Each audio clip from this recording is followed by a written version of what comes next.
नमस्कार बच्चों, आज हम आपको पाठ 2 आत्मविश्वास के शब्द अर्थ बताएं। दुर्भाग्य, बुरा भाग्य, आत्महीनता, मन की हीन भावना, एकाग्रता, तल्लीनता, क्षमता, योग्यता, विश्वविख्यात, संसार में प्रसिद्ध, तल्लीनता, किसी काम में लीन होना, अभंग, अटूट, अखंड, सुगमता, आसानी, दुविधा, असमंजस, यथापूर्व, पहले की तरह, अविचल यानी स्थिर, दृढ़, मरसिया।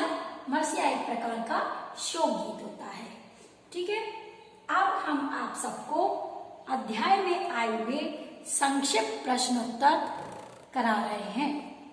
प्रथम प्रश्न है, बाली को क्या वरदान प्राप्त था?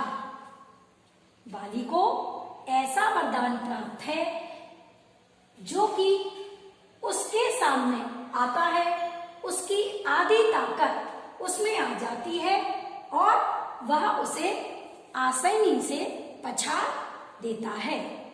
इसमें उनको क्या प्राप्त था? बाली को ऐसा वरदान प्राप्त है जो कि उसके सामने आता है, उसकी आधी ताकत उसमें आ जाती है और वह उसे आसानी से पछाड़ देता है। दूसरा प्रश्न, राम बाली के सामने आकर क्यों नहीं लड़े? राम बाली के सामने आकर इसलिए नहीं लड़े क्योंकि भगवान शंकर ने बाली को शत्रु का आधे बल को खींच लेने का वरदान दिया था। इसलिए राम भगवान शंकर के वरदान का सम्मान करते थे। राम बाली के सामने आकर नहीं लड़े। प्रश्न नंबर 3, कृष्ण ने महाभारत में सर्वोत्तम काम क्या किया? फिर से ध्यान से सुनिए। प्रश्न 3 है, कृष्ण ने महाभारत में सर्वोत्तम काम क्या किया? महाभारत में कृष्ण ने न्याय के साथ पांडव पक्ष का सहयोग करते हुए निर्वासित पांडवों को उनका अधिकार प्राप्त कराया, उनमें आत्मविश्वास पैदा किया। फिर से देखिए, महाभारत में कृष्ण ने न्याय के साथ पांडव पक्ष का सहयोग करते हुए निर्वासित पांडवों को उनका अधिकार प्राप्त करवाया, उनमें आत्मविश्वास पैदा किया। अब इसके साथ साथ इसमें कुछ भाषा अध्ययन के प्रश्न भी हैं, जिसमें से एक प्रश्न है, निम्नलिखित शब्दों के स्थान पर हिंदी मानक शब्द लिखिए। क्या है? निम्नलिखित शब्दों के स्थान पर हिंदी मानक शब्द लिखिए। प्रथम शब्द है ताकत, का अर्थ होता है बल। विजिटिंग कार्ड, विजिटिंग कार्ड का अर्थ है पहचान पत्र। इशारा मीन संकेत। मरसिया यानी शोक गीत। ये कुछ इस प्रकार से अध्याय 2 के शब्दार्थ और प्रश्न उत्तर हमने आपको यहाँ पर बताए हैं। धन्यवाद।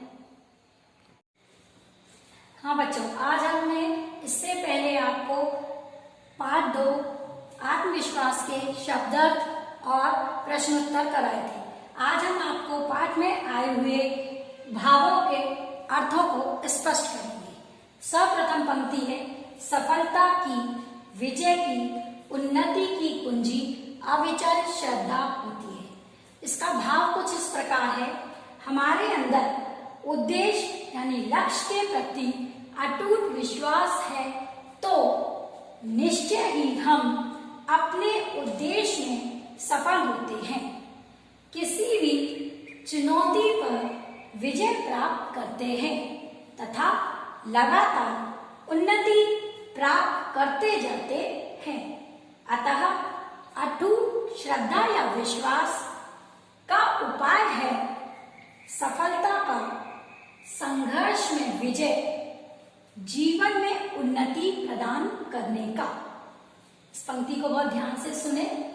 सफलता का संघर्ष में विजय जीवन में उन्नति प्राप्त करने का। जो हमारा इस पंक्ति का अर्थ था वो कुछ इस प्रकार था, इसका भाव। दूसरा है, हम अपनी सोच के कारण ही सफल असफल होते हैं। क्या है? हम अपनी सोच के कारण ही सफल असफल होते हैं। इसका भाव कुछ इस प्रकार है, हम अपनी सोच के कारण ही सफलता के सुख का और असफलता के दुख का भोग करते हैं। सफलता की सोच आशावादी और असफलता की सोच निराशावादी होती है। अपने उद्देश्य के प्रति अटूट श्रद्धा और विश्वास हमें सफल बनाता है, जबकि इसके विपरीत हम हतोत्साहित होकर असफल ही होते हैं। यह सब हमारी सोच पर निर्भर करता है, या यह सब हमारी सोच पर ही आश्रित है। तीसरी पंक्ति है कुछ इस प्रकार, हम में आत्मविश्वास हो तो इससे हम विरोधी को आत्महीन कर सकते हैं। इस पंक्ति का हमें भाव लिखना है। क्या है पंक्ति? हम में आत्मविश्वास हो तो इससे हम विरोधी को आत्महीन कर सकते हैं। भाव कुछ इस प्रकार है, आत्मविश्वास होने से मनुष्य उत्साहपूर्वक अपने लक्ष्य में सफल होता है, जिसके द्वारा वह अपने दुश्मनों को आत्मबल से रहित बना देता है। साधनहीन पांडवों ने अपने आत्मबल से कौरवों को निराश और बलहीन कर दिया था। ये कुछ पंक्तियों के भाव हमने आपके यहाँ पर लिखाए हैं। आप सभी इसको कॉपी में अवश्य लिख लें। धन्यवाद।